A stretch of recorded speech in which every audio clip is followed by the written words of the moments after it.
Aujourd'hui, nous allons commencer. J'ai un message un peu particulier pour ce matin. C'est sur le fondement de notre foi. Vous savez que la parole de Dieu nous dit la foi que nous avons. Quand on définit la foi, c'est quoi? C'est ce que je crois. Amen. La foi, c'est sur quoi je m'appuie pour avoir un raisonnement, pour discuter. Parce que vous savez, lorsque tu veux convaincre quelqu'un, c'est que tu as une perception de quelque chose. Dans ton esprit, tu dis non, ça là, c'est vrai. Maintenant, la question, c'est dire justement en quoi tu crois. Il est fondé sur quoi exactement? Est-ce que tu es sûr que ce que tu crois, c'est la vérité? Est-ce que tu es sûr que ce que tu crois, c'est vrai? Ça passe, on comprend un peu. Vous savez, souvent, on raisonne parce qu'on dit non.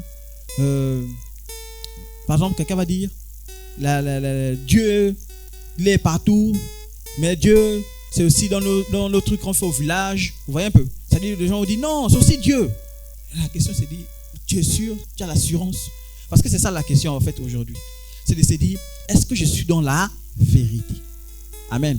Voilà pourquoi j'ai parlé aujourd'hui avec une question en disant, le fondement de ma foi. Quel est le fondement de ta foi? Vous savez, il y a des gens aujourd'hui, vous allez voir dans le monde, qui font les choses au nom de Dieu. Et ils sont convaincus que là, ce qu'ils font là, Dieu est dedans. Ça va sans se faire comprendre. C'est-à-dire qu'ils sont convaincus. Il y a des gens même qui auront du mal à dire Jésus. Non, Jésus l'a laissé Jésus. Mais parce que eux, ils sont là, le milieu dans lequel ils ont grandi leur fait croire que Jésus-Christ n'est pas Dieu. Et vous allez prendre le cas de nos frères musulmans qui eux, dans le milieu dans lequel ils ont grandi, parce qu'eux, ils naissent musulmans. Ils ne deviennent pas musulmans. Ils naissent musulmans. Or, nous, on devient chrétiens. C'est ça la différence entre eux et nous. C'est-à-dire que dès que tu viens au monde, tout de suite, tu adoptes ça. Donc, vous voyez que, est-ce qu'à ce moment-là, la personne a la possibilité de choisir? Or, Dieu nous a donné le libre arbitre. Voilà pourquoi vous avez certains, même dans ça, ils ne se sentent pas à l'aise. Pourquoi? Parce qu'en fait, c'est la dictature. Voilà pourquoi certains, vous allez voir, dès que vous voulez parler de Jésus, ils disent, pardon, passe ta route. Quitte-la. Tu me fais le bruit. Dès qu'ils voient, aussitôt ils te disent, mets-toi de côté. Pourquoi? Parce que depuis qu'ils sont enfants, ils sont ancrés à l'intérieur. Mais gloire à Dieu, il y a certains qui ont été changés. Il y a certains qui ont rencontré Jésus qui ont dit, pour moi je me trompais. Et c'est justement à ce niveau-là. C'est-à-dire le contexte de quelqu'un qui pensait être sur le droit chemin et qui voit au fur et à mesure, il dit, mais apparemment on s'est trompé. Apparemment je me trompais. Amen. Et l'un des premiers constats, lorsque les gens se trompent, généralement, c'est quand ils sont en enfer. Rappelez-vous le riche qui en enfer a dit non. Donc c'est vrai. Ça existe. Vous voyez un peu?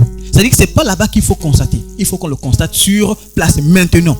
Voilà pourquoi on parle de Jésus aux frères, aux gens qu'on rencontre. On dit, mon frère, accroche-toi à Jésus. Mon frère, donne ta vie à Jésus. Amen.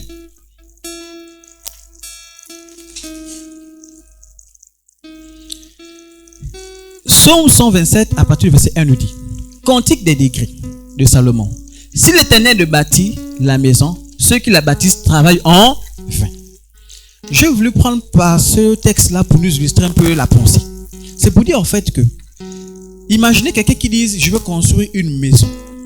Mais quand il construit la maison, il n'a pas le temps de faire l'étude du sol, il n'a pas le temps de faire l'étude de la quantité de ciment. Donc en fait, c'est comme si tu construisais une maison, mais tu n'as pas consulté un architecte. Ça peut s'en comprendre un peu. C'est-à-dire que tu n'as pas consulté celui qui connaît comment il faut construire une maison correctement. Et la preuve, vous avez vu certaines maisons ou bien certains bâtiments, quand on voit à la fin, quand c'est terminé, après au bout de 1 an, vous voyez les fissures qui apparaissent.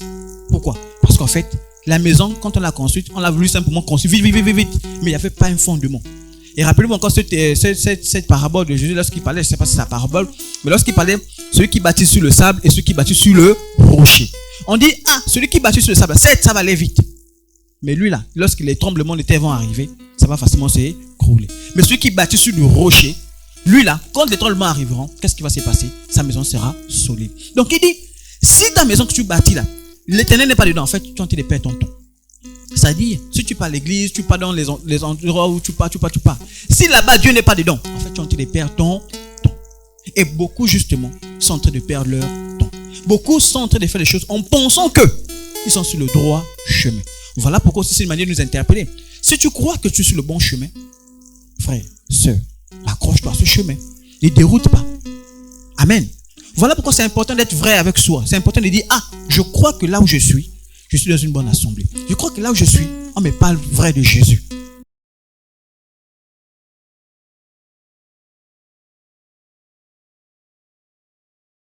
couché tard et manger le pain de douleur, c'est-à-dire la Sainte Seine, tout ça là. Parfois, c'est des gens qui prennent la Sainte Seine, mais ça ne sert absolument à rien. Parce qu'en fait, Dieu n'est pas avec vous. Tout ce que vous faites là, c'est le cinéma. En fait, il n'y a rien. Dieu n'est pas là. Et c'est justement là le mal. Voilà pourquoi vous voyez, quand on parle même à quelqu'un de Jésus, même la Bible nous en parle. Il y aura un faux Jésus qui viendra. Les gens sont accrochés à des Jésus à gauche, à droite. Et vous voyez tout ce qui se passe aujourd'hui là. Quelqu'un se lève un bon matin et dit, je suis Jésus. L'autre là-bas, il dit, non, je suis l'envoyé de Dieu. L'autre dit là-bas, bon. La question c'est dit, que dit la Bible sur par rapport à ça? Et c'est l'une des grâces que nous avons. C'est que la parole de Dieu a traversé le temps. Elle a traversé le temps. Elle est arrivée. Voilà pourquoi je nous dis maintenant de faire attention, parce que cette Bible-là, les gens sont allés chercher à la modifier. Ça dit, cherche à la modifier. Parce qu'à l'intérieur, ils sont rendus compte que cette parole-là, ça le rend fort. Ça le rend tellement fort. Mais ils veulent la modifier. De telle sorte que maintenant, on soit soumis aux hommes et non à Dieu. Vous voyez un peu. Ça dit qu'il venait que non, tu sois seulement bon, tu es comme ça. Non, non, non. Laissez les gens qui sont dans leurs choses. Ça dit que les homosexuels, laissez-les dans leurs choses. Tout le monde est homme, tout ça. Regardez un peu les choses. Ils veulent modifier la parole de Dieu. Parce qu'aujourd'hui, qu'est-ce qui confronte les homosexuels? Mais c'est la parole de Dieu qui dit. Vous, les homosexuels, n'allez pas là au ciel. Donc, si tu ne te réponds pas, mais tu pars tout droit en enfer. Et quand tu dis ça, frère, ils sont embêtés. Et c'est à cause de ça que vous avez vu, la parole de Dieu a toujours été combattue. Les chrétiens ont toujours été combattus. Pourquoi? Parce que ceux qui sont dans la vérité, et c'est là que j'aimerais attirer notre attention, pour dire ceux qui sont dans la vérité ont toujours été combattus. Tu ne peux pas être dans la vérité. C'est-à-dire que tu es quelqu'un, regardez même au travail. Lorsque vous êtes quelqu'un de véridique, quand les autres veulent faire les choses, vous dites non, moi je ne suis pas d'accord avec ça. Si c'est ça là, moi je dis au chef, on va vous détester dans le travail. On va vous prendre comme l'ennemi. Quand tu veux montrer, quand on dit il faut travailler, quand c'est toi qui travailles bien, on va dire toi tu veux montrer quoi? Mais moi je travaille, je suis dans la vérité. On va te juger, on va te dire non, toi tu veux montrer que non, tu es seulement quoi? Tu veux montrer quoi? Tu veux montrer aux yeux de quoi? Ainsi de suite. On va te détester parce que tu es dans la vérité. Voilà pourquoi vous allez voir les chrétiens aujourd'hui sont calomniés. Parce qu'ils sont dans la vérité. Et c'est justement là où la problématique s'impose. C'est-à-dire pour dire, frère, attention. Quand tu as été dans la vérité, Satan va tout faire pour que tu sortes de cette vérité. Voilà pourquoi ils vont envoyer des faux pasteurs. Ils vont envoyer des faux responsables. Tout. Pourquoi? Pour camoufler la vérité et t'emmener dans le brouillard, comme je peux dire. Amen. Donc celui qui est bâti, si le Seigneur est bâti par cette église, en fait, on est en train de perdre notre temps. Mais si on croit que Dieu est en train de bâtir ça, alors on a tout à insister, on a tout à persévérer dans cette œuvre-là. Amen. Et là, j'aimerais vous interpeller par rapport à un monsieur qu'on connaît tous si bien, Nicodème. Lui, quand il a vu Jésus-Christ, il s'est posé la question, il a dit, mais tiens, il y a beaucoup des hommes de Dieu qui sont venus, qui ont parlé au nom de Dieu. Mais lui, là, il y a un truc qui est différent chez lui. Et c'est comme ça qu'il a eu un peu une sagesse. Il a dit non, je veux un peu à le dire. Vous savez, frères en Christ, c'est pas tout le monde qui aime la vérité. Il y a des gens qui sont tellement dans leur raisonnement, eux, qui vont refuser absolument la vérité.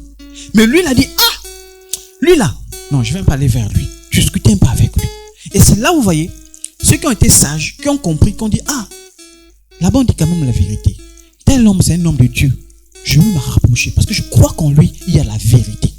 Parce qu'il y a des choses, et il va dire, on va lire ensemble. Il dit, mais il y a eu un homme dont les pharisiens, nommé Nicodème, un chef des Juifs, qui vint lui auprès de Jésus. Là, il est auprès de qui? De Jésus.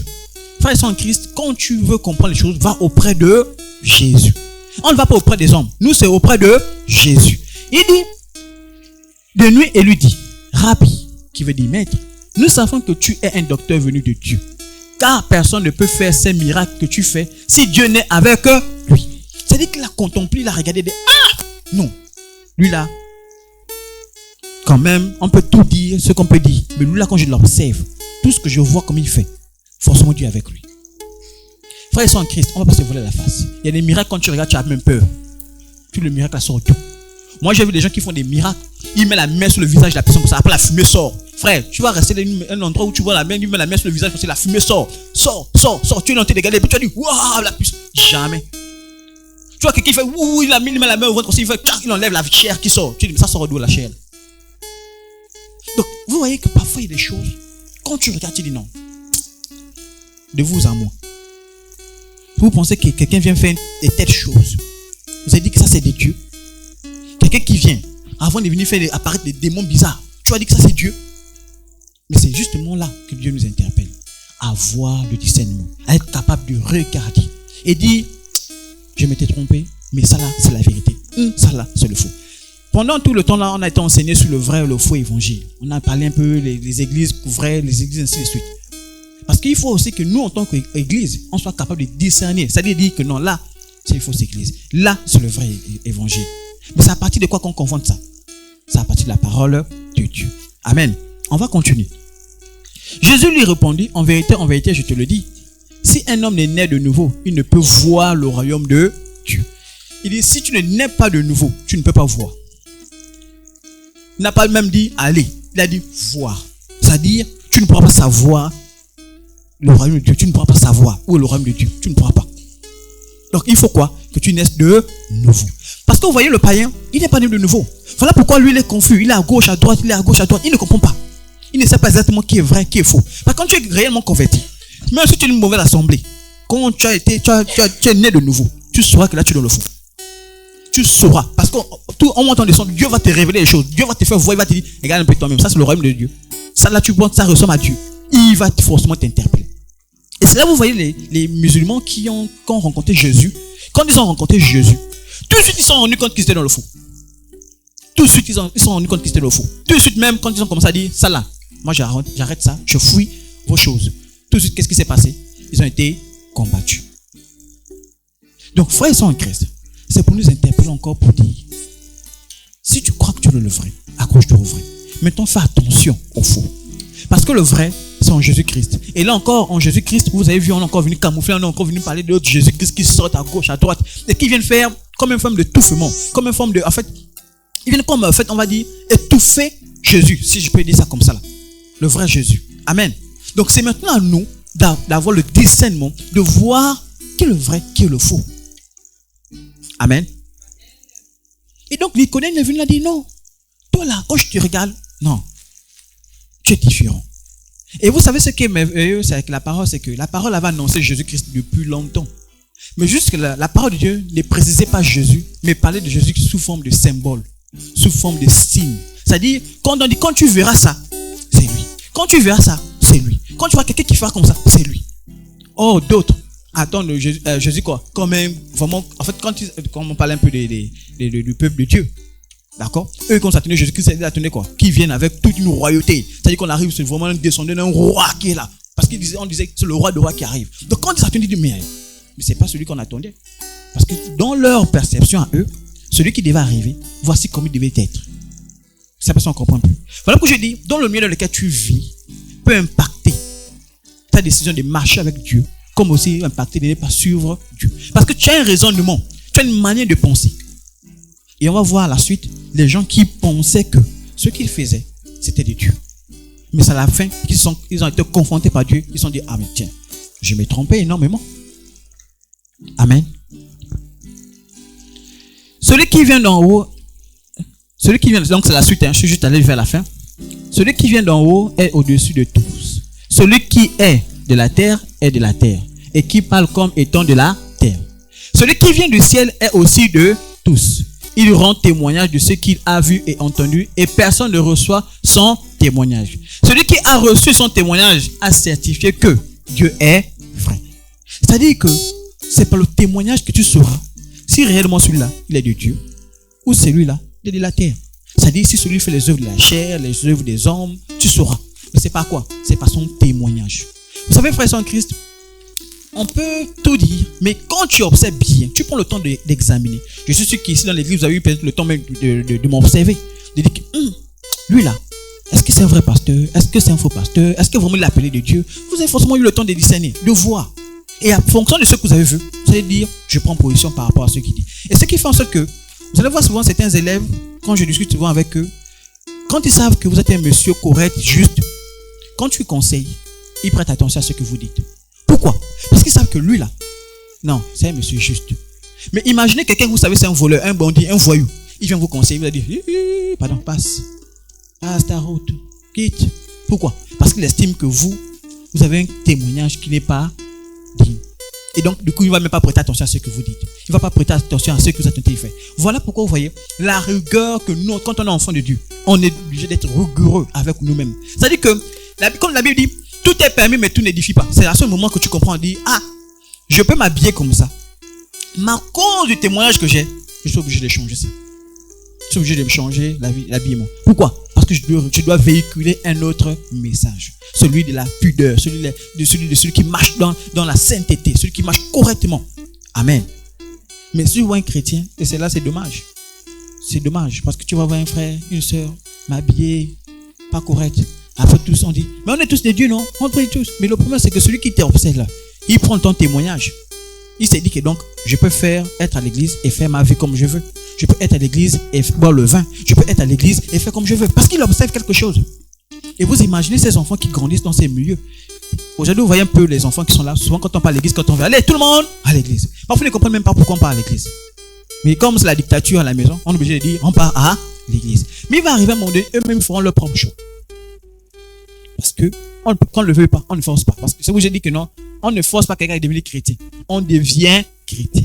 On ne naît pas chrétien, mais on devient chrétien. Donc, il faut que eux aussi, à travers le message, ils écoutent. Parce que s'ils n'écoutent pas, ils auront fait aussi leur choix.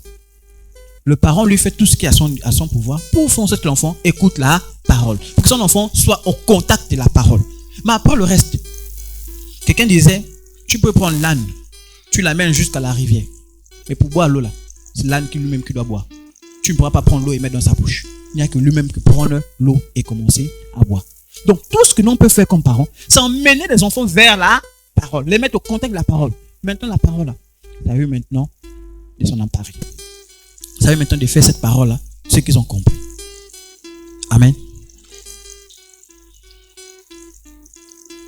Quand celui que Dieu a envoyé dit les paroles de Dieu, parce que Dieu ne lui donne pas l'esprit avec mesure.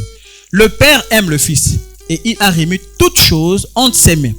Celui qui croit au Fils a la vie éternelle. Celui qui ne croit pas au Fils ne verra point la vie, mais la colère de Dieu demeure sur lui.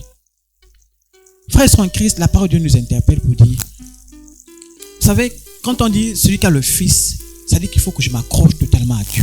Quand tu as accepté Jésus-Christ comme Seigneur ou Sauveur, on dit tu as le Fils, parce que tu acceptes Jésus comme Seigneur et Sauveur. Et il dit le moment que tu l'as accepté, il dit tu as reçu quoi? La vie. Mais celui qui n'a pas accepté, on dit quoi? La colère est sur lui. C'est-à-dire le péché de l'humanité là. En fait, c'est comme si tu avais encore tout ça sur toi. Et comme Dieu n'aime pas le péché, il a horreur du péché. Parce qu'il a tout fait. Il a dit l'amour, il a dit, je veux quand même vous débarrasser de ce péché là qui m'énerve. Ça passe, on comprend un peu. C'est-à-dire Dieu, il a dit, non, moi j'ai horreur du péché. Il a horreur. Je suis sûr que vous êtes quand même parents.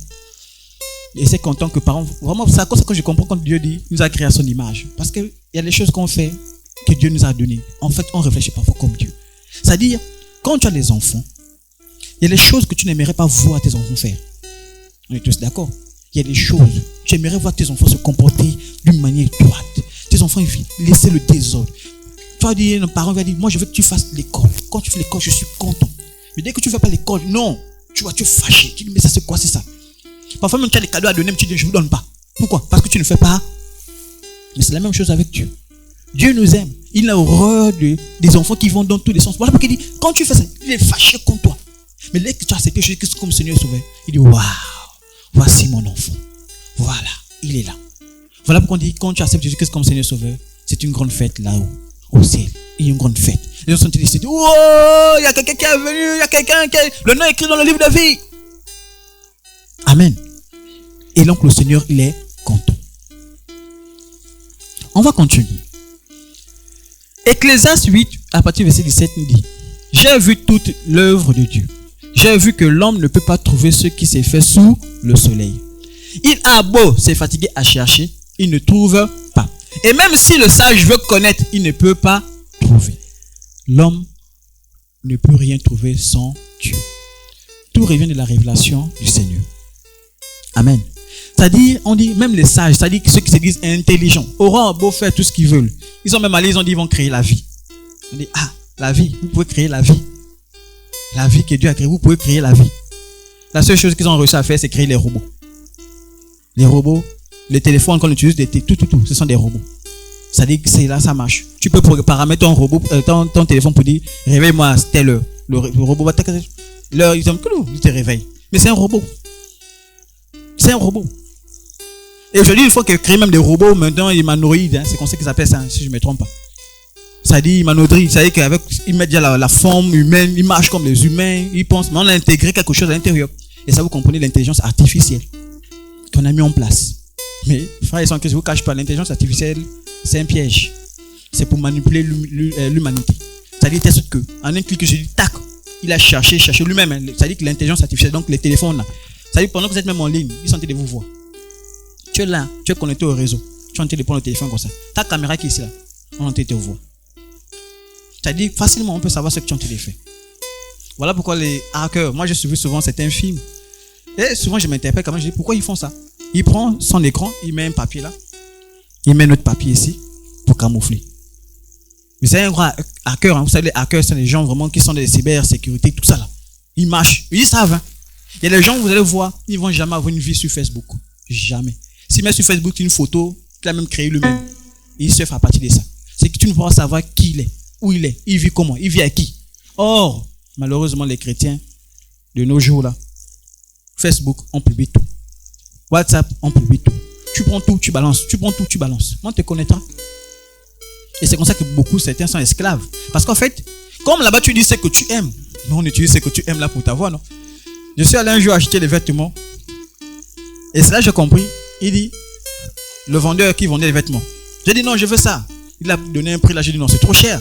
2 minutes quand même. Il a dit non, c'est ça. Mais après un moment, il a dit quelque chose qui est resté dans mon esprit. Il a dit, on vend en fait au plaisir ou bien au désir du client. Ça dit, comme il voit que tu aimes ça, il augmente le prix. Parce qu'il sait que tu aimes ça. Quand tu vas remarquer qu'un article, personne n'aime ça, qu'est-ce qu'il fait? Il fait descendre. Voilà pourquoi vous allez voir certaines choses. Aujourd'hui, on va voir que les gens aiment bien. Hein. Les gens aiment bien venir acheter chez nous. Aujourd'hui, vous allez voir 100 francs. Demain, vous allez venir 125. Dans un mois, vous venez 150. Vous allez voir l'article va augmenter comme ça. C'est parce que vous avez fait le constat. Parce qu'ils savent que les gens apprécient bien cette boisson ou bien cet article-là. Donc, ils vont augmenter au fur et à mesure. Amen. Donc, ce n'est pas le thème, mais c'est juste pour nous interpréter, frères en Christ. L'homme aura beau chercher, mais c'est Dieu qui donne la révélation. Voilà pourquoi vous allez voir. Il y a des choses, à cet instant, tu peux te poser la question. Tu vas chercher, tu vas poser la question. Mais l'enfer se trouve où? Le paradis se trouve où? Mais je fais comment? Est-ce que c'est vrai? Est-ce que la seule révélation que tu auras, c'est Dieu lui-même qui va te l'accorder? Tu auras beau réfléchir comme tu veux. Si Dieu ne t'accorde pas la révélation, tu n'auras rien du tout. Voilà pourquoi vous avez vu Jean dans l'Apocalypse. Vous avez vu. Lui, Dieu l'a fait la grâce d'avoir la révélation. C'est-à-dire qu'avant que les gens ne décèdent ou bien les gens ne partent, mais Dieu a fait la grâce. Il a eu le temps de voir, il allait voir le paradis. Il a vu les anges, il a vu tout ce qui devait se passer. Et c'est lui qui prédit tout ce qui va se passer les temps des fins. Pourquoi? Parce qu'il a eu la grâce de voir cette révélation. Mais si Dieu n'avait pas permis, est-ce qu'il aurait vu ça? Est-ce qu'on aurait vu ça dans la Bible? Que Apocalypse existe, voici ce qui nous attend. Voici comment sera le ciel. Voici ainsi comment les enfants de Dieu vont aller au ciel, vont aller célébrer le Seigneur en haut là-bas. Comment? Le retour de Jésus, est-ce qu'on aurait eu ça? Mais c'est quelqu'un qui a eu la révélation. Voilà pourquoi, frères en Christ, nous on aura beau chercher. Mais c'est à cause qu'on dit aussi de marcher, être des hommes et des femmes spirituels. Pourquoi? Parce que si tu n'es pas homme, femme spirituelle, tu auras du mal à avoir la révélation. Tu auras du mal à avoir la vérité. Parce que vous savez, la Bible, là, tous on peut lire. Mais avoir la révélation d'un verset, c'est autre chose. Tu peux lire un texte, mais tu n'as pas la révélation. Mais en lisant le texte, tu sens que Dieu t'interpelle particulièrement. Tu vois quelque chose de différent. Pourtant, c'est un texte que tu as l'habitude de lire. Mais à cet instant-là, quand tu t'es mis à lire ce texte, tu as senti quelque chose de différent. Il y a un message différent. Tu dis, ah ben tiens, je n'avais pas vu ça comme ça. Et Dieu te donne un enseignement. Dieu te donne une révélation. Voilà pourquoi la Bible dit, c'est une folie pour ceux-là qui ne connaissent pas Dieu. C'est une folie parce qu'ils ne comprennent pas. Toi, tu vas avoir certains comportements. On va dire, mais attends, il y a un problème, lui ne réagit pas comme les autres. Hein. Il y a un souci, lui il ne panique pas comme les autres. Hein. Il y a un décès, il ne panique pas comme les autres. D'autres vont dire, mais toi tu es normal. Les autres pleurent, toi tu ne pleures pas, pourquoi? Il dit non, moi je vais pleurer, pourquoi? Si c'est un saint, il est allé au ciel. Si c'est un païen, il est allé en enfer. Et si je compatis, c'est triste, mais il est allé en enfer. Mais je vais parler, mais tuer moi-même. Or, aujourd'hui, vous allez voir les chrétiens. Un frère est décédé, quelqu'un est décédé dans sa maison. Mais lui va causer encore notre décès. C'est-à-dire, il va empirer encore les choses. Non. Voilà pourquoi on ne se comporte plus comme avant. On a changé la manière de se comporter. Amen. Donc, ils cherchent. Ils vont chercher, ils vont fouiller, ils ne vont pas trouver. Parce que ce n'est pas possible pour eux. Galates 4 au verset 8 nous dit, autrefois, ne connaissant pas Dieu, vous servez des dieux qui ne le sont pas de leur nature. Oui, avant que tu ne deviennes chrétien, on avait tous les croyances du village. Oh, au village, voici comment on fait les choses. Voici comment on doit faire les machins. Les rituels, voici comment il faut faire. Quand tu as les jumeaux, il faut faire les rituels. Quand tu as ceci, il faut faire ceci. Quand tu as appelé le mari, il faut faire ceci. Oui, tu as fait tout ça. Mais on dit, avant, tu ne connaissais pas Dieu. Et justement, tu te comportais comme ça. Et je dis encore, frères et sœurs en Christ, même dans les églises, il y a encore des gens qui se comportent ainsi. Il y en a encore qui, malgré être avec le Seigneur, mais ils font encore les pratiques du village. C'est-à-dire que les pratiques où on dit on va faire des incantations, on va consulter les anciens, on va consulter quoi. Ils sont là, en train de consulter encore. En temps, on a été libérés, affranchis de tout ça. Mais pourquoi laissons-nous encore emporter dans ces choses? Pourquoi laissons-nous encore aller dedans? Voilà ce que j'ai dit. Ta foi, elle est fondée sur quoi? Si elle est fondée sur les traditions du village, c'est normal qu'à l'église, tu as l'impression d'être encore, d'être encore attiré aux choses du village. C'est pas que je dis, aller au village c'est mauvais. Amen. Parce que souvent aussi il y a une nuance. C'est quand on te dit maintenant fais les pratiques qui ne glorifient pas Dieu. Et ça on est conscient. Voilà pourquoi je dis, quand tu as la vérité, tu as la connaissance de Dieu, tu sais que ça là, ce n'est plus de Dieu. Tu sais que ça là, Dieu n'est pas dedans. Amen. Jean 17, verset 3 nous dit, or la vie éternelle, c'est qu'ils te connaissent, toi le seul vrai Dieu, et celui que tu as envoyé, Jésus. Or la vie est... Donc la vie éternelle, c'est que je connaisse quelqu'un. Donc je connaisse la vérité. Or la Bible dit quoi? Jésus est qui? Il est le chemin, la vie et la vérité. Donc si tu as la vérité, tu as la vie et justement, la Bible nous dit, mon peuple périt parce qu'il lui manque là. Si tu n'as pas la connaissance, si tu ne connais pas Jésus, en fait, tu n'as pas la vie éternelle. On va continuer. Jean 3, verset 10 nous dit, c'est par là que se font reconnaître les enfants de Dieu et les enfants du diable. C'est-à-dire, on va regarder, on dit non, ceux-là sont de Dieu, ceux-là sont du diable. En fonction de sur quoi ta foi est fondée. Si ta foi est fondée sur autre chose, on dirait que toi tu es un enfant du diable, même si tu viens à l'église. Même si tu viens à l'église. Parce qu'enfant de Dieu, c'est autre chose. Un enfant de Dieu, c'est celui qui a accepté Jésus-Christ comme Seigneur Sauveur, qui a renoncé aux choses de ce monde. Quiconque ne pratique pas la justice n'est pas de Dieu. Non plus que celui qui n'aime pas son frère. 1 Jean 5, verset 20 nous dit, nous savons aussi que le Fils de Dieu est venu et qu'il nous a donné l'intelligence pour connaître le Fils de Dieu est venu pour nous donner l'intelligence. L'intelligence. Ça dit que quand tu as reçu Jésus-Christ comme Seigneur et Sauveur, il te donne automatiquement l'intelligence. C'est maintenant, qu'est-ce que tu fais de cette intelligence? Est-ce que tu réfléchis? Est-ce que tu vois? Parce qu'il y a des choses que tu verras, les révélations. Je vous ai dit que, avant, je pensais qu'on pouvait mentir. Mais depuis le jour que Dieu m'a confronté, à travers un mensonge que j'avais eu à donner, j'ai dit, moi, je ne veux pas mentir. Même quand je mange, j'ai mal au cœur. Je dis, oh Seigneur, j'ai dit quelque chose qui n'est pas bien. Vous voyez un peu? Vous savez que je suis surpris d'avoir dit quelque chose qui n'est pas bien. Tout de suite, je cherche à rectifier. Pourquoi? Parce que Dieu m'a confronté à partir du mensonge. Il m'a montré que toi là, je ne veux pas le mensonge. Et je le souvent raconter ici. Là où Dieu m'a confronté. Mais j'aurais reçu cette révélation si je n'étais pas avec le Seigneur. Si je n'avais pas reçu Dieu, j'aurais reçu cette révélation. Non. Mais c'est quand tu reçois Jésus, il te montre les choses. Voilà pourquoi vous allez voir les gens vont dire, ah, j'ai fait un songe. Dans ce songe, voici ce qui s'est passé. Tu reçois la révélation. Tu vas voir que tes songes sont même différents. Avant, tu fais des songes où on te poursuit, on te poursuit. Là, maintenant, tu vois les songes où on te montre les choses. On te dit, voilà, il y a quelqu'un qui est comme ça, va prier pour cette personne. Ah, il y a quelqu'un qui a un mal là-bas, va faire ceci. Ah, attention, va interpeller les pasteurs, parce qu'il y a quelque chose qui s'est passé à l'église. Vas-y, fais ça. Or, quand tu n'as pas Jésus-Christ, tu remarqueras que tes son caractère toujours en train de te poursuivre. Jamais toi tu combats dedans. Au nom de Jésus, le feu de... Jamais. On ne veut que te poursuivre. Non. Je vous dis la vérité. Moi, quand j'étais païen, j'ai passé mon temps à fouiller. J'ai fouillé comme on me fouille, c'était des songes. On me poursuivait tout le temps. Tout le temps, on me poursuivait. J'étais fatigué. Vous savez, frère, il y a les fatigues, tu te dis, je ne sais pas que tu as couru, hein, mais tu sens que même avant d'aller dormir, tu te sens mal. Parce que tu sais que quand tu vas aller dormir, on va te poursuivre. Tu sais que quand tu vas aller dormir, on va te poursuivre. J'avais trouvé une stratégie, déjà, je faisais quoi? Je mettais les louanges. La nuit avant de dormir, je mettais les louanges. Parce que j'ai compris que là-dedans, il y avait une vérité, mais je n'étais pas confort de Dieu. Mais je mettais les louanges. J'ai des louanges que je mettais, je dormais avec les louanges. Et quand je mettais les louanges, je vois ça marche. Ah, c'est bon là. Je dors bien, en paix. Je vous assure, du matin jusqu'au soir, j'ai même peut-être un cantique qui répète en boucle. Pauvre ordinateur, il souffre. Je dis oui, reste petit, souffre. Mais je mettais ça en boucle. Et un jour, je me suis rendu compte que j'ai mis la louange, moi, m'a toujours poursuivi dedans. J'ai dit, oh, qu'est-ce qui se passe? Ils ont reçu, atteignent, malgré la louange, ils passent maintenant. Là, il y a quelque chose qui n'est pas bon. Et c'est après, lorsque j'ai donné ma vie à Jésus-Christ. Et c'est toujours, bizarrement, hein, je donne des témoignages, hein, c'était à chaque fois que je partais à Franceville. À chaque fois que je me rendais à Franceville, j'avais toujours ces songes-là. Au point où je ne voulais même plus aller à Franceville.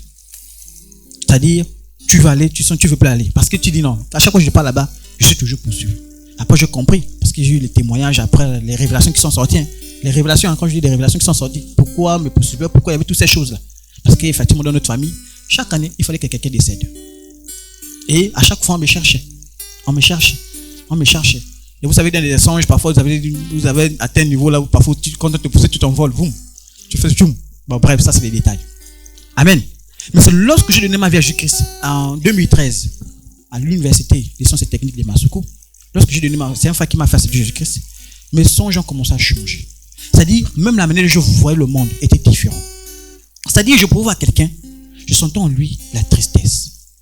La tristesse de quoi? La personne en joint, mais tu sentais la tristesse. Pourquoi? En fait, la tristesse elle était liée à quoi?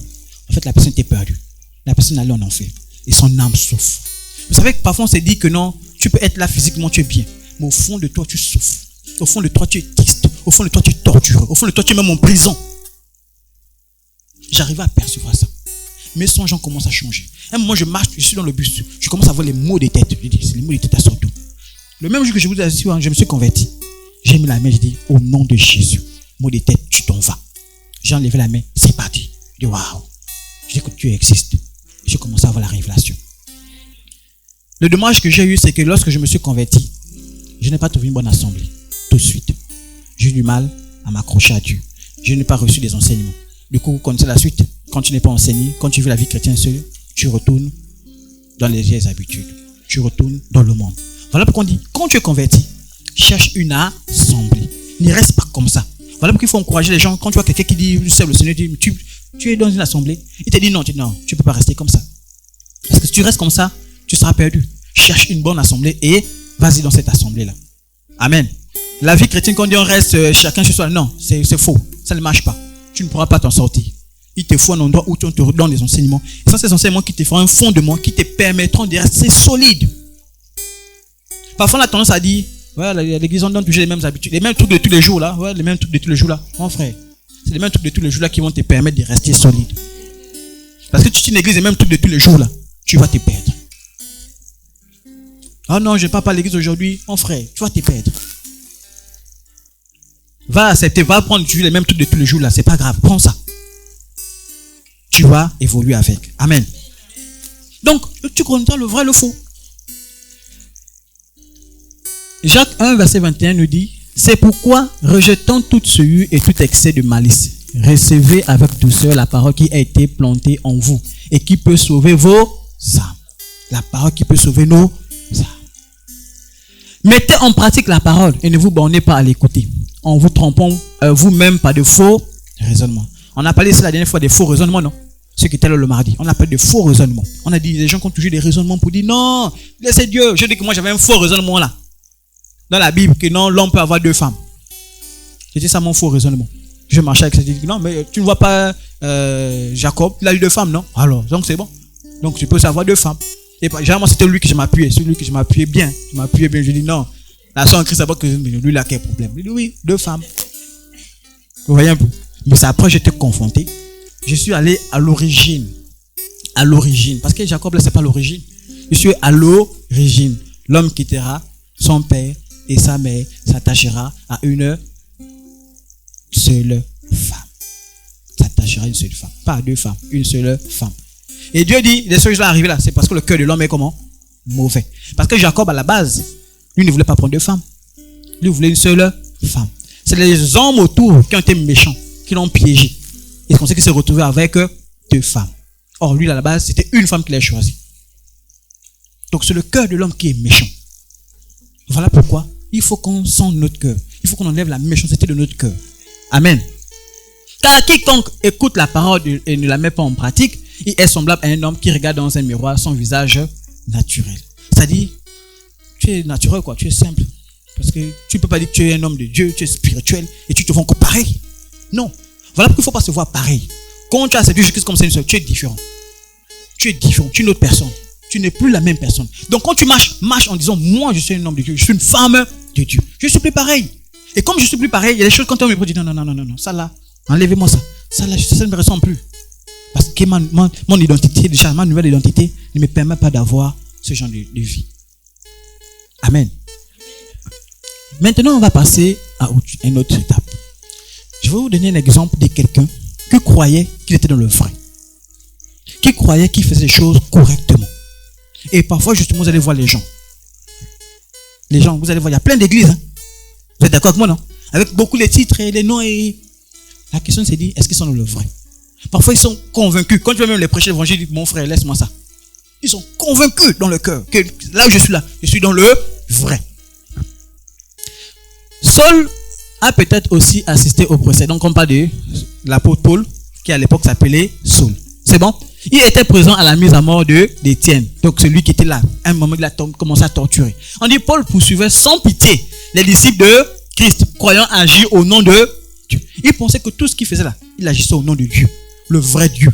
Donc, Dieu l'autorisait de tuer les gens. Dieu l'autorisait de dire, ceux-là qui parlent de Jésus là, il faut les tuer. Aujourd'hui, vous allez voir les gens qui font vraiment des choses atroces. Il n'y a certainement rien de plus dangereux et de plus inquiétant qu'un terroriste religieux. Vous êtes d'accord avec moi? Quand tu es un terroriste religieux, c'est-à-dire que déjà, le mot terroriste, vous connaissez ce que ça veut dire. Mais on ajoute encore à ça, religieux. C'est-à-dire que lui, il est capable de tuer les gens au nom de Dieu. C'est-à-dire, il tue au nom de Dieu. Il dit, Dieu veut que les gens meurent. Je ne sais pas si on comprend un peu. Voilà que vous voyez dans d'autres pays, vous voyez, on dit les terroristes sont attaqués, ainsi de suite, ainsi de suite. C'est-à-dire qu'il tue au nom de Dieu. Est-ce que Dieu veut vraiment la mort des gens? Non. Dieu, lui, il veut que les gens se convertissent. Il veut que les gens se donnent à lui. C'est maintenant les rebelles qui succombent. Ceux qui résistent avec le peuple de Dieu, qui succombent. Parce que beaucoup de gens ont voulu se confronter aux serviteurs, aux hommes de Dieu. Mais ils sont morts. Hein. Ils sont morts. Parce qu'ils ont voulu se confronter aux serviteurs de Dieu. Et on va voir la suite. Et justement, l'apôtre Paul était un religieux. C'est-à-dire, lui tuait au nom de Dieu. Lui pensait que tout ce qu'il faisait là, c'était correct. On va lire certains textes. Acte 7, verset 51 dit, le traînèrent hors de la ville et le lapidèrent. Les témoins, c'est qui quand lapidèrent? Étienne. C'est bon? Les témoins déposèrent leurs vêtements aux pieds d'un jeune homme nommé Saul. C'est-à-dire, on est toi, attrape-nous les habits là. On va là-bas. Donc, c'est comme si tu participais, non? On est d'accord, non? Puisque, même si tu fais rien, mais on te donne les habits, on dit, attrape-nous ça. Tu attrapes les habits des gens qui vont les tuer. Après, on dit, Acte 8, verset 1 nous dit, Saul avait approuvé le meurtre d'Étienne. Ah, c'est la Bible encore qui confirme. Il y eut ce jour-là une grande persécution contre l'église de Jérusalem. Et tous, excepté les apôtres, se dispersaient dans les contrées de la Judée et de la Samarie. Acte 8, verset 3 nous dit, Saul, de son côté, ravageait l'église, pénétrant dans les maisons, et il arrachait hommes et femmes et les faisait jeter en prison. Mais lui, il savait qui? Pour lui, c'était Dieu. Hein? Lui, il était dans la vérité. Pour lui, il savait que ça là, c'est la vérité. Dieu veut que je tue, on élimine tout cela. Ça va se comprendre un peu.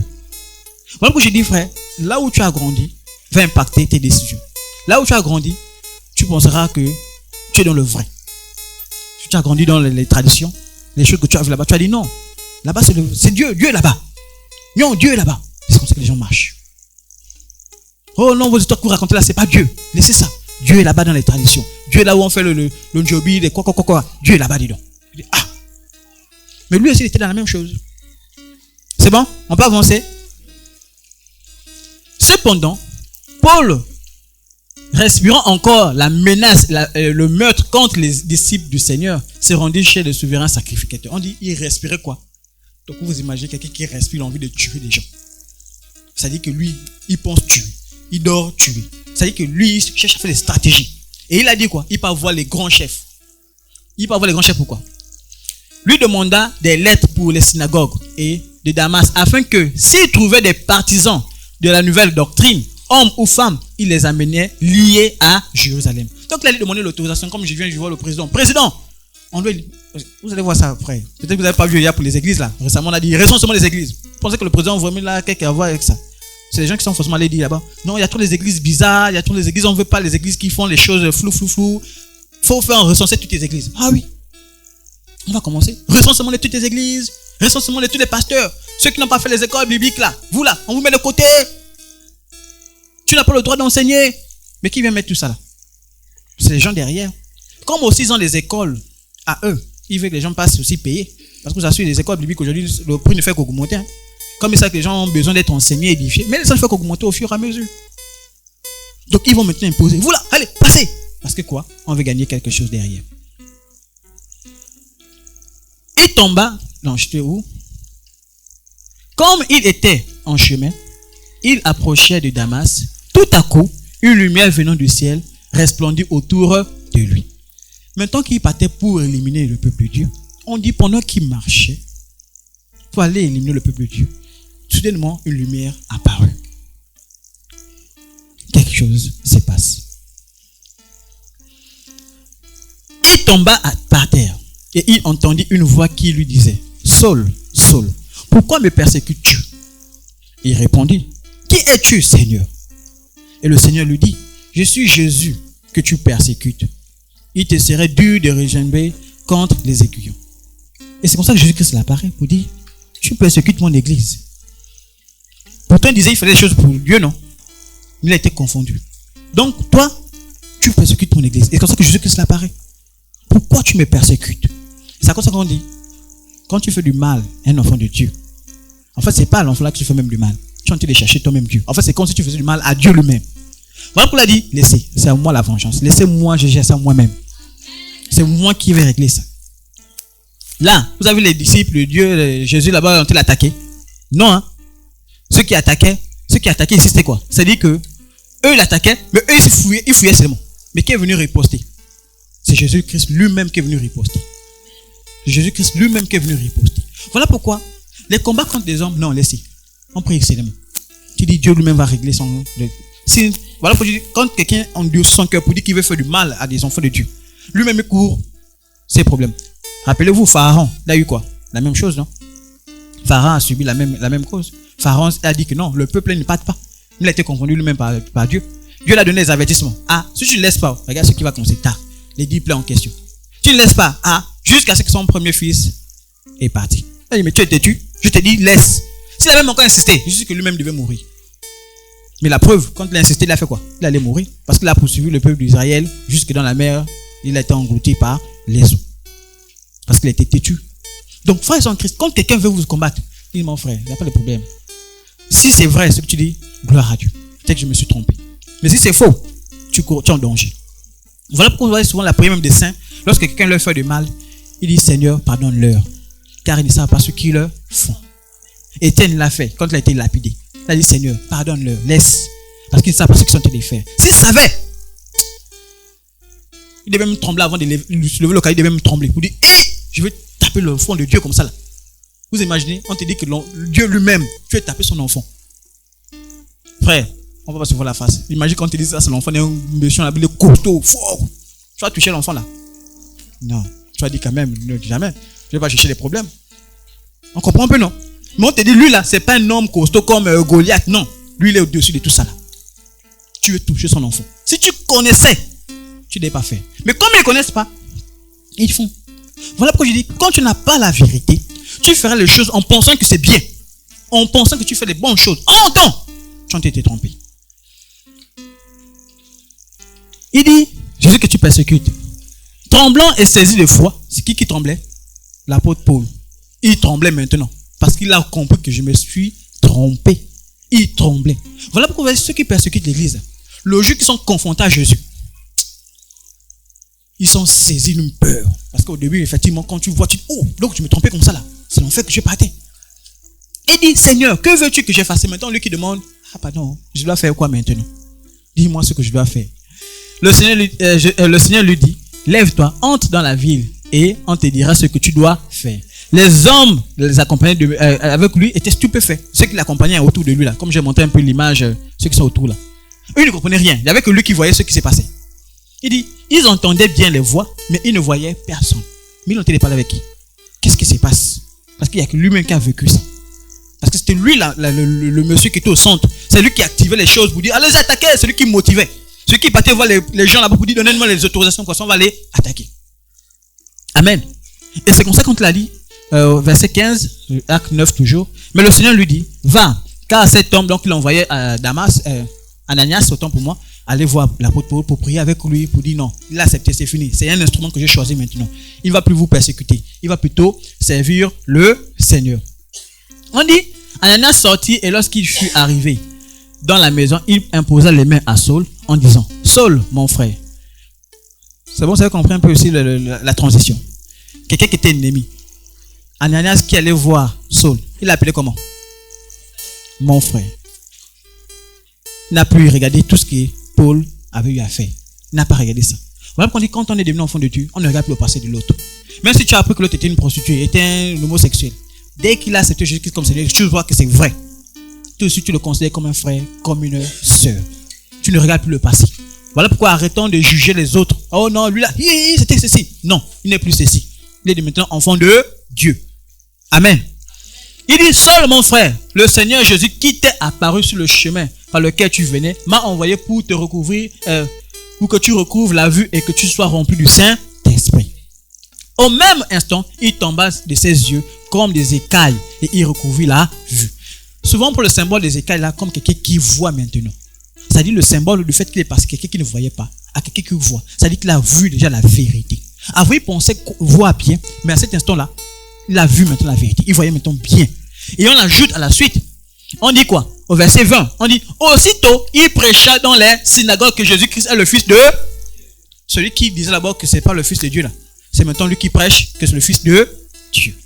Donc vous comprenez, frères et sœurs en Christ. Lorsque tu rencontres véritablement Jésus, ton langage change. Ta manière de penser change. Ce que tu voyais comme des gains pour toi devient comme des défaites. En fait, devient comme des mauvaises choses pour toi. Tu renonces à toutes ces choses-là. Il n'y a pas, non, il a commencé. Et on ajoute à la suite, hein, pour terminer rapidement, tous ceux qui l'entendaient étaient dans l'étonnement. Attends, c'est pas celui-là qui nous persécutait, qui nous poursuivait, qui nous faisait du mal. C'est pas lui là. Comment on dira? Oh, c'est pas la fille qui traînait avec les garçons à gauche, à droite là. Maintenant elle pas y à l'église. Hein. Oh, mais c'est pas lui qui buvait les bières tous les jours là. Il a changé. Hein. N'est-ce pas celui qui persécutait à Jérusalem ceux qui invoquaient ce nom qu'aujourd'hui lui est en train de dire là? Il canonnait, il insultait, il faisait tout. N'est-il pas venu ici pour les amener liés devant le principal sacrificateur? Cependant, Saul se fortifiait de plus en plus. C'est-à-dire qu'il recevait encore, il comprenait encore plus l'avantage. Il recevait la révélation. Que je disais que pour les autres, c'est la folie. Lui, il avait des révélations. Il voyait encore clair. Et il confondait les Juifs qui habitaient à Damas, démontrant que Jésus est le Christ. Donc c'est lui maintenant qui démontre. Il dit non, laissez-moi tout ce que vous racontez là. Jésus-Christ est le Christ. Et qu'est-ce qui se passe ça? Je dis, quand tu es dans la vérité, qu'est-ce qui se passe? On commence à te détester. Au bout d'un certain temps, les Juifs se concertèrent pour le... On dit bon, là les gars, il n'est plus avec nous. Il faut qu'on l'élimine aussi. Pourtant il était avec eux. Et c'est comme ça. Frères et sœurs en Christ, Satan, quand il sait que tu es un enfant de Dieu, il enverra les gens pour te nuire. Voilà pourquoi je dis souvent aux sœurs, aux frères, attention. Les vipères ne vont pas venir parce qu'elles veulent te faire du bien. Ne pense pas que parce que tu as le beau corps qu'ils viennent. Non, mon frère, ils viennent chez toi parce qu'ils veulent t'éliminer. Parce que dès que tu commences à parler du nom de Jésus, ils savent que tu es dans la vérité. Ils vont chercher à t'éloigner de cette vérité. Tu en vas soudainement, tu dis, la fille, elle ne me parlait jamais. Hein. Mais elle me parle déjà. Mais le garçon là, il me s'appelle toujours. Hein. Lui, il me parle déjà. Mais non, c'est pas un hasard. C'est parce qu'il y a un objectif derrière. Et je vous ai toujours dit, sœurs en Christ, ne pensez pas parce que vous êtes mariés ou bien parce que vous êtes un peu âgé, quand vous n'êtes pas les cibles. Vous êtes toujours des cibles. Ne dites pas que non, tu as l'abri. Non. Satan là, ne regarde pas ça. Je vous ai raconté un témoignage qu'on m'a donné. Un jeune frère qui me disait que non, les vieilles mamans organisaient les choses bizarres avec les jeunes garçons. Ça veut dire qu'on n'est pas à l'abri. Donc accrochez-vous aussi au Seigneur. Restez fidèles au Seigneur. Quand tu vois une vipère qui arrive, dénonce. Vous savez, l'ennemi n'est pas content de le dénoncer. Hein. Parce que Satan vient camoufler dans le secret, dans le noir. Quand tu commences à révéler ça, je vous ai parlé la dernière fois le témoignage avec ma femme. J'ai dit que dis un peu au monsieur là que non, il va passer faire l'enseignement avec le pasteur. Il a zappé, hein, il n'est plus jamais revenu. Pourquoi? Parce qu'on a commencé à le dénoncer. Parce qu'il a dit, ça l'a dit à celui-là. Non, ça ne sert plus à rien. Parce que les projets qu'il avait pour vous, ce ne sont pas les projets de lumière, hein, c'est des projets de ténèbres. Amen. Et donc pour terminer, Psaume 51, verset 6 dit, tu me feras comprendre la sagesse dans ce secret que... tu me feras comprendre la sagesse dans le secret de mon cœur. Il y a des choses que Dieu te révélera à toi, que tu connaîtras toi seul. Il y a des choses qu'il va révéler à tout le monde. Amen. Éphésiens 1, verset 17 dit, afin que le Dieu de notre Seigneur Jésus, le Père de gloire, vous donne un esprit de sagesse et de révélation dans sa connaissance. Et je termine avec Jean 17, verset 3 qui dit, or, la vie éternelle, c'est qu'ils te connaissent toi, le seul vrai Dieu, et celui que tu as envoyé qui? Jésus-Christ. Frère et en Christ, la Bible, quand tu regardes du début jusqu'à la fin, si tu es quand même sage, tu comprenais qu'elle parle que de Jésus. La dernière fois, je vous ai dit le thème de la Bible, c'est quoi? Parce que la Bible, c'est le titre, c'est le recueil. Mais le thème de la Bible, c'est quoi? Le thème, c'est Jésus. Le thème de la Bible, c'est-à-dire que de quoi on parle à l'intérieur, c'est Jésus. Voilà pourquoi de l'Ancien Testament au Nouveau Testament, on parle que de Jésus. Mais ça là, il faut avoir la révélation. Il faut comprendre quand tu lis un texte dans l'Ancien Testament, tu vois, oh, maintenant tu l'as parlé. On vous a parlé par exemple de Moïse, qui a développé le serpent des reins. Le symbole, c'est qui? C'est Jésus. On peut vous parler beaucoup de ces symboles. On parle, quand ils venaient, on disait, avant que l'ange de la mort arrive, mettez sur vos portes les linteaux, le sang. Ce sont les qui nous protègent. Le sang de Jésus. Parce que par le sang de Jésus, tu es protégé contre l'ennemi, tu es protégé contre les plans de Satan. Voilà qu'on dit, Seigneur, tu nous recouvres de ton sang. On parle encore de José, quand il est parti voir la femme là, qui a dit, ah, pardon, n'attaquez pas, elle a aidé. Elle a pris une corde, elle a attaché sur son machin. Le symbole d'appartenance. Quand tu appartiens au Seigneur, quand tu as le Saint-Esprit avec toi, tu appartiens automatiquement au Seigneur. Mais tout ça, c'est dans l'Ancien Testament. Mais il te montre les symboles. Voilà pourquoi, frère et Christ, il n'y a que le Seigneur qui va te révéler les choses. Il n'y a que le Seigneur qui va te montrer que là, tu es sur la bonne voie, là, tu es sur la mauvaise voie. Voilà pourquoi, quand on prêche tout le temps la parole, tu sens que la parole t'interpelle. Au fond de toi, examine. Dis-toi, est-ce que c'est une mauvaise parole? Est-ce qu'elle est là pour te nuire? Est-ce qu'elle est là pour te faire du mal? Ou bien c'est pour ton bien? Quand tu examines, tu sens que c'est pour ton bien. Alors, ne résiste pas. Non, Dieu aussi par le cœur. Ne dis pas, on m'embête. Non.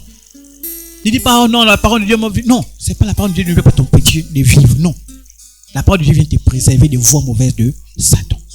Et la vérité, tu l'obtiendras par Jésus. Quand tu sens que tu as du mal, viens au pied de la croix. Quand on dit, Pierre, lorsqu'il a régné Jésus-Christ 3 fois, il allait où? Au pied de la croix. Il allait vers qui? Jésus. Il dit, Seigneur, j'ai failli. Je n'ai pas reconnu qui tu es pour moi. J'avais honte de parler de toi. Je te demande pardon. Oh, Judas n'a pas eu ce réflexe-là. Qu'est-ce que lui, il a fait? Il allait s'épandre. Il aurait pu faire comme Pierre, aller simplement vers le Seigneur pour dire, je me repens. Et c'était fini. Mais Judas a choisi l'autre voie. La voie du monde. La voie qui tue. La voie qui détruit. Et la voie qui conduit en enfer. Aujourd'hui, tu as interpellé pour dire, accroche-toi à Dieu. Ne résiste pas à la parole. Dieu ne vient pas pour te nuire. Dieu ne vient pas pour t'empêcher de vivre. Non. Au contraire, c'est pour ton bien. Ce que les autres font là, ça te détruira. Parce qu'ils sont en train de partir tout droit en enfer. Mais toi, tu as eu la grâce. Non, Dieu sait pas ton cœur. Dis, laisse pas emporter par les choses de ce monde. Résiste et dévoile les choses des ténèbres. Quand tu sens quelque chose qui n'est pas digne de Dieu, dévoile. Viens voir quelqu'un, viens voir un responsable, viens voir un frère. Tu dis, frère, ah, je passe par quelque chose qui n'est pas bien. Il y a quelqu'un qui commençait à faire les choses mauvaises dans ma vie. Qu'est-ce que tu en penses? Quand tu commences à faire ça, tu as commencé à détruire quelque chose qui est en train de se mettre en place. Et le frère priera avec toi, la sœur priera avec toi, et tu seras libéré. Amen. Alors j'aimerais qu'on prie ensemble.